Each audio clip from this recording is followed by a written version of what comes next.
आमिर ज़िया साहब, आपकी जानिब आना चाहूँगा। को क्या लगता है कि मुज़ाकरात में क्या कोई नतीजा निकल पाएगा?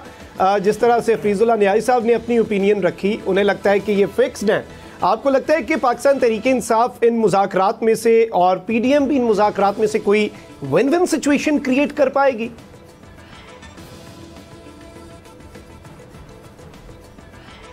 देखिए, जाहिर है कि जो एक तो पॉलिटिकल प्लेयर्स हैं, हमें नज़र आ रहा है कि जो मैदान में हैं, फिर हमारे इस्टेब्लिशमेंट की वो क़ुव्वतें हैं कि जो मतलब एक कोवर्ट तरीके से, ओवर्ट तरीके से, जैसे हमारी अदलिया ने मौका दिया इनको कि जी आप निगोशिएटेड कोई सेटलमेंट लेकर आएँ, तो जाहिर है कि वो बहुत सारे जो अवामिल हैं और बहुत सारी ताकतें जो हैं उनका भी दबाव है, और ये दोनों हुकूमत पर भी और हिज़्ब इख्तिलाफ यानी कि PTI पर भी है कि जनाब आप गुफ्तगू करें और कोई बीच की राह निकालें।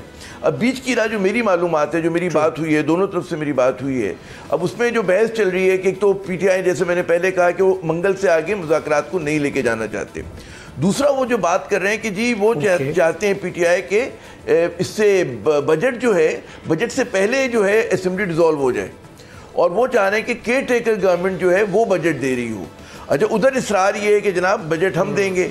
अब खदशा ये कि अगर ये हुकूमत बजट देती है तो जाहिर है कि वो एक पॉपुलिस्ट बजट देने की कोशिश करेगी, क्योंकि उनको इंतखाबात में भी जाना होगा, है ना। तो उसमें जो है मईशत की और एक ज़्यादा बुरी हालत हो जाएगी, क्योंकि आप मुझसे बेहतर जानते हैं मखदूम साहब कि माशी तौर पे तो पाकिस्तान बहुत ही मुश्किलों में है।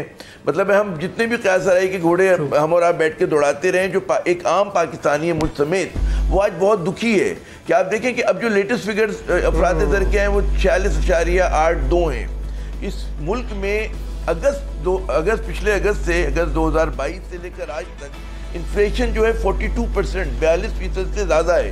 तो उससे आप अंदाज़ा कर सकते हैं कि क्या सूरत हाल है, कि लोगों का कारोबार ठप हो गया, एक्टिविटी ख़त्म हो गई माशी तौर पे, लिक्विडिटी का क्रंच आया हुआ है, तो बहुत खौफनाक सूरत हाल है। अच्छा, उसमें अगर जितना ज़्यादा प्रोलॉन्ग करता है हमारे यहाँ ये पॉलिटिकल क्राइसिस, उसकी वजह से क्या होगा कि मज़ीद हमारी मईशत की हालत अबतर होगी।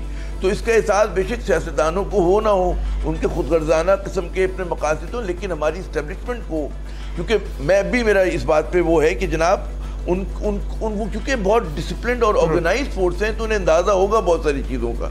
ठीक है, एक आध वो गलती कर सकते हैं फैसलों के अंदर, टेक्निकली आप कोई भी गलत कर सकते हो, तो मतलब है अमेरिका की इस्टेब्लिशमेंट भी जो है वो गलत फैसले करती है बात, और उसका नताइज भुगतते। अगर आपको ये वीडियो पसंद आई है तो सब्सक्राइब करें और बेल आइकन पर लाजमी क्लिक करें। हवाए नफ्स की है हुक्मरानी, लुटेरा कर रहा है पासबानी। ओ न्यूज के मार्केटिंग हेड आकाश राम ताहा लापता, तफ्तीशी इदारे जवाब देने से कासिर। अहले खाना परेशान, बेटे की जुदाई में माँ गम से निढाल। जो बच्चों हिंदू पर आए थे, जो को पाकिस्तानी, मुझे मेहरबानी करे पंहिंजो आकाश वापस कयो। हुकूमत से बेकसूर और मुहिब्बे वतन बेटे की बाजियाबी के लिए फरियाद। आकाश राम के अगवा के खिलाफ अहले खाना की जानिब से सुप्रीम कोर्ट में दरख्वास्त दायर। सुप्रीम कोर्ट के चीफ जस्टिस उमर अता बंदियाल से आकाश राम के अहले खाना की जल्द समाअत की इस्तदा। मुश्किल की इस घड़ी में आलमी मीडिया ने भी उठाई आवाज। CNN, आज तक, इंडिया टुडे, टाइम्स नाउ समेत आलमी मीडिया ने आकाश राम के अगवा के खिलाफ दिया बोल का साथ। उफ, क्या जुल्म है, बोल इंसाफ का मुंतजिर। सब्सक्राइब करें और बेल दबाएं ताकि कोई खबर रह न जाए।